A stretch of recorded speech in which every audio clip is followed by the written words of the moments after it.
कहानी कहता हूँ। एक बहुत सुंदर कहानी। इसे जितना संभव हो सके उतना गहराई से सुनो। एक महिला और उसका छोटा सा बच्चा समुद्र की लहरों पर अटखेलियाँ कर रहे थे और पानी का बहाव काफ़ी तेज था।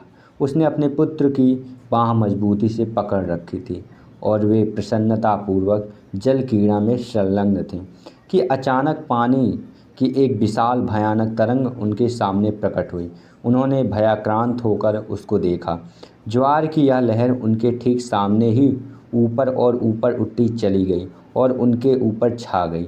जब पानी वापस लौट गया तो वह छोटा बच्चा कहीं दिखाई नहीं पड़ा। शोकाकुल माँ ने मेलविन मेलविन तुम कहाँ हो मेलविन चिल्लाते हुए पानी में हर तरफ उसको खोजा।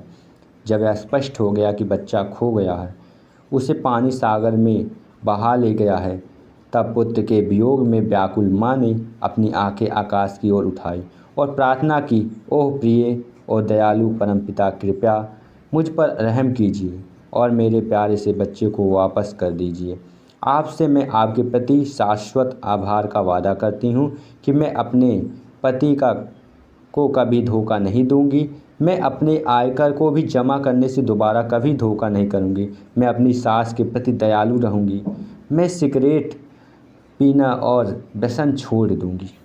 सभी गलत शौक बस केवल कृपा करके मेरा पक्ष लीजिए और मेरे पुत्र को लौटा दीजिए। बस तब पानी की एक और दीवार प्रकट हुई और उसके सिर पर गिर पड़ी। जब पानी वापस लौट गया तो उसने अपने छोटे से बेटे को वहाँ पर खड़ा हुआ देखा। उसने उसको अपनी छाती से लगाया, उसको चूमा और अपने से चिपटा लिया। फिर उसने उसे एक क्षण को देखा और एक बार फिर अपनी निगाहें स्वर्ग की ओर उठा दी। ऊपर की ओर देखते हुए उसने कहा, लेकिन उसने हैट रखी थी।